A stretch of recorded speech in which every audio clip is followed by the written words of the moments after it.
ನಮಸ್ಕಾರ, ನಾನು Basavaraju. Sidramaya speaking here. Congratulations. You are created in history. When I come to Bangalore, I will talk to you. ತಮಿಳುನಾಡಿನ ನೂತನ ಮುಖ್ಯಮಂತ್ರಿ Joseph Vijay ಅವರ ಜೊತೆಯಲ್ಲಿ ಕರ್ನಾಟಕದ ಹಾಲಿ ಮುಖ್ಯಮಂತ್ರಿ ಸಿದ್ದರಾಮಯ್ಯ ಅವರು ಫೋನ್ ಸಂಭಾಷಣೆ ಮಾಡ್ತಾರೆ. ಚರಿತ್ರೆ ಸೃಷ್ಟಿಸಿದ್ದೀರಿ, ಯಾವಾಗ ಬೆಂಗಳೂರಿಗೆ ಬರ್ತೀರಿ, ನಿಮಗೆ ಅಭಿನಂದನೆಗಳು ಅಂತ ಮಾತಾಡ್ತಾರೆ. ಆ ವಿಡಿಯೋ ಈಗ ವೈರಲ್ ಆಗ್ತಿದೆ. ಆದರೆ ದಕ್ಷಿಣದ ಮಟ್ಟಿಗೆ ಬೇರೆ ಮುಖ್ಯಮಂತ್ರಿಗಳು ಕೂಡ ಇದೇ ರೀತಿ ವಿಶ್ ಮಾಡ್ತಾರೋ ಬೇರೆ ರೀತಿಯಲ್ಲಿ ಮಾಡ್ತಾರೋ ಸೆಕೆಂಡ್ರಿ. ಆದರೆ ಒಂದು ಕಾಂಗ್ರೆಸ್, ರಾಹುಲ್ ಗಾಂಧಿ ಅಥವಾ ದಕ್ಷಿಣದ ಕೆಲ ಪ್ರಾದೇಶಿಕ ಪಕ್ಷಗಳು, ಅದರಲ್ಲೂ ದ್ರಾವಿಡ ಅಸ್ಮಿತೆಯನ್ನ ಎತ್ತಿ ತೋರಿಸುವಂತಹ ಮತ್ತು ಭಾಷೆಯ ಬಗ್ಗೆ ಅತಿಯಾದ ವ್ಯಾಮೋಹ ಮತ್ತು ಅಭಿಮಾನವನ್ನ ಪ್ರಾಣಕ್ಕಿಂತ ಹೆಚ್ಚು ಅಂತ ಹೇಳುವಂಥವ್ರು, ನೋಡುವಂಥವ್ರು, ಗೌರವಿಸುವಂಥವ್ರು ಹೊಸದೊಂದು ರಾಜಕೀಯ ಕ್ಷಿಪ್ರಕ್ರಾಂತಿಗೆ ಎಲ್ಲರೂ ಕೈ ಜೋಡಿಸಿದ್ರ ಅಥವಾ ಇದೊಂದು ಪ್ರೀ ಪ್ಲಾನ್ಡಾ? ಕಾರಣ ಇಷ್ಟೇ, ಮಮತಾ ಬ್ಯಾನರ್ಜಿ ಅವರಿಗೆ ಇವತ್ತಿಗೂ ಕೂಡ ರಾಜಕೀಯ ವಿಶ್ಲೇಷಕರು ಅವರ ಸೋಲಿನ ಬಗ್ಗೆ ಚರ್ಚೆ ಮಾಡುವಾಗ ಏಕಾಂಗಿಯಾಗಿ ಹೋಗುವ ಅವಸರದಲ್ಲಿ, ಆತುರದಲ್ಲಿ ಸೋತ್ರು. ಒಂದು ಸಂಘಟಿತ ಕೂಟ ಬಿಜೆಪಿಯ ವಿರುದ್ಧ ಸೆಣಸಾಡಿದ್ದರೆ ಕಾಂಗ್ರೆಸ್ ಒಳಗೊಂಡು ಪಶ್ಚಿಮ ಬಂಗಾಳದಲ್ಲಿ ಪ್ರಗತಿಪರ ಒಂದು ಹೋರಾಟಕ್ಕೆ, ನಾಯಕತ್ವಕ್ಕೆ ಗೆಲುವು ಸಿಕ್ತಿತ್ತು ಅಂತ ಹೇಳ್ತಿದ್ದಾರೆ. ಇದೇ ರೀತಿ ಯಾರ ಸಪೋರ್ಟು ಇಲ್ಲದೆ ಹೋದ್ ಅಖಿಲೇಶ್ ಯಾದವ್ ಕೂಡ ಸೋಲ್ತಾರೆ.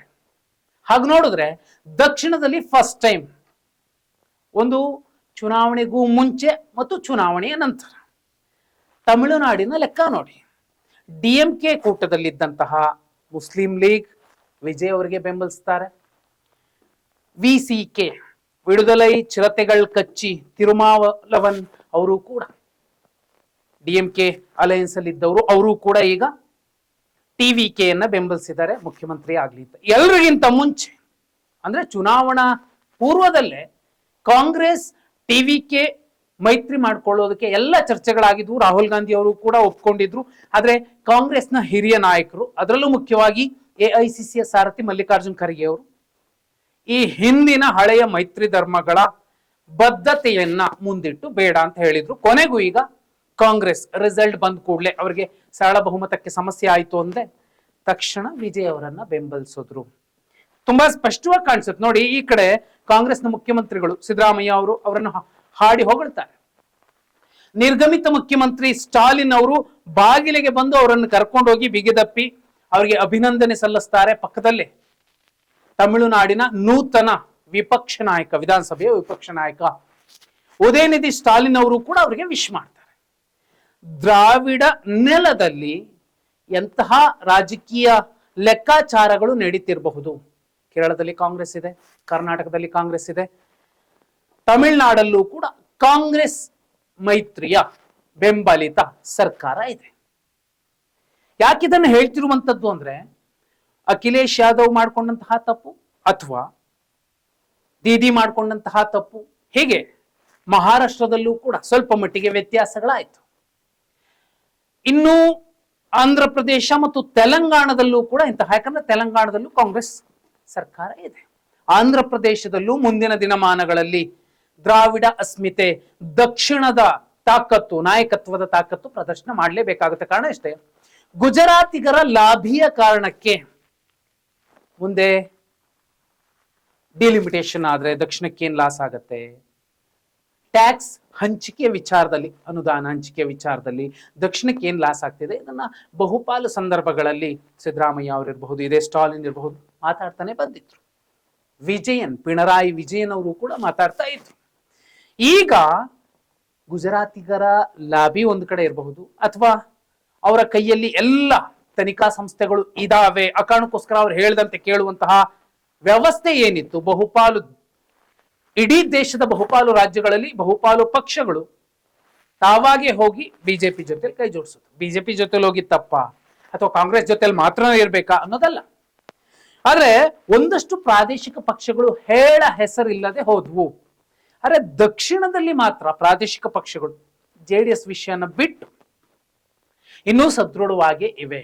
TRS ಮತ್ತೆ ಚಿಗುರು ಹೇಳುತ್ತೆ.